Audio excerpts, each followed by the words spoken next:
ជំរាបសួរនិងសួស្តីដល់បងប្អូនទាំងអស់គ្នាណាអញ្ចឹងថ្ងៃនេះយើងមកដល់ស្រាយលំហាត់អក្សរកគណនាផ្ទៃក្រឡាថាអញ្ចឹងដើម្បីគណនាផ្ទៃក្រឡាថាអញ្ចឹងយើងមើលរូបលំហាត់នេះនៅក្នុងរូបរង្វង់នេះឬក៏ថានេះគេប្រាប់ពីផ្ទៃប៉ះម្ខាងទៅផ្ទៃប៉ះម្ខាងទៀតនៃរង្វង់គេហៅថាដោយឆ្លងកាត់ផ្ចិតនេះណាគេហៅថាអង្កត់ផ្ចិតអញ្ចឹងដើម្បីណាដើម្បីរកអីដើម្បីរកផ្ទៃក្រឡាថាណាដើម្បីរកផ្ទៃក្រឡាថាអញ្ចឹងយើងធ្វើម៉េចចឹងដើម្បីរកផ្ទៃក្រឡាថាស្មើណាស្មើអីផៃ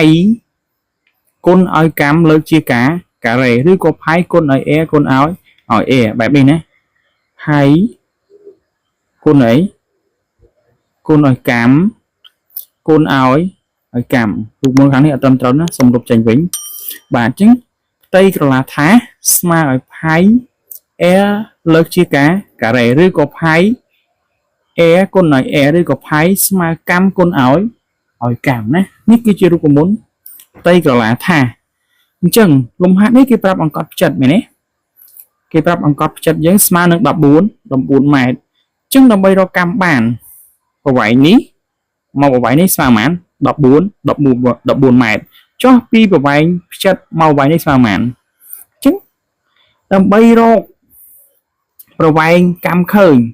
យើងយកប្រវែងអង្កត់ផ្ចិតចែកនឹងប៉ុន្មានបងប្អូនគ្នាចែកនឹង2អញ្ចឹងអង្កត់ផ្ចិតយើងគឺ14ម៉ែត្រ14ម៉ែត្រចែកនឹង2គឺស្មើ7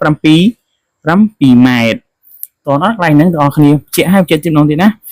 ដើម្បីរកកម្មរង្វង់ឃើញយើងយកអង្កត់ផ្ចិតចែកជា2ដោយសារតែអង្កត់ផ្ចិតពីផ្នែកផ្ទៃប៉ះរង្វង់ចំណុចម្ខាងនេះឆ្លងកាត់ផ្ចិតមកដល់ផ្នែកមួយទៀតនៃផ្ទៃប៉ះរង្វង់ម្ខាងទៀតនៃរង្វង់ជាងមានថាអង្កត់ផ្ចិតមានប្រវែងវែងជាង2ដងនៃ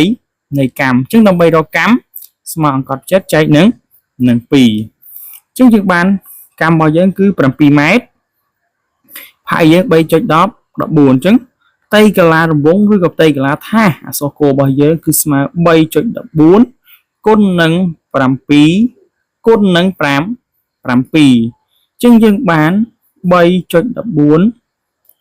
7 7ដង45 9ចុះផ្ទៃកាឡា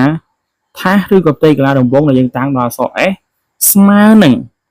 153.86ម៉ែត្រការ៉េចុះផ្ទៃក្រឡាថារបស់យើងគឺស្មើ153.86ម៉ែត្រការ៉េយើងយក 3.14 គុណនឹង49បាទអញ្ចឹងឆ្លើយមកដូចនេះបាទដូចនេះអីដូចនេះផ្ទៃក្រឡាថាណាផ្ទៃក្រឡាថាបាទផ្ទៃក្រឡាថារបស់យើងស្មើប៉ុន្មានបងប្អូនគ្នាបាទ153.86ម៉ែត្រការ៉េជាងផ្ទៃកាឡាថារបស់យើងស្មើ153.86ម៉ែត្រការ៉េចឹងដើម្បីដោះស្រាយរកផ្ទៃកាឡាថាដោយស្គាល់អង្កត់ផ្ចិតយើងត្រូវតែយកអង្កត់ផ្ចិតចែកជា2បានឃើញកម្មបន្ទាប់មកយើងដោះស្រាយតាមរូបមន្តផៃ a លើកជាការ៉េឬក៏ផៃ a គុណឲ្យ a ឬក៏ផៃស្មើអីឬក៏ស្មើផៃគុណឲ្យកម្មគុណឲ្យកម្មណាអធិស្ឋានណាអញ្ចឹងផ្ទៃក្រឡាយើងតាំងដល់អក្សរ S បាទអញ្ចឹងលំហាត់ហ្នឹងមានតែប៉ុណ្្នឹងទេណាបងប្អូនណាអរគុណច្រើនបងប្អូនបើសិនមានចម្ងល់អាច comment ក្នុងវីដេអូដើម្បីយើងជួយកែប្រែគ្នាបន្តទៀតណាបាទអរគុណច្រើនបាយបាយ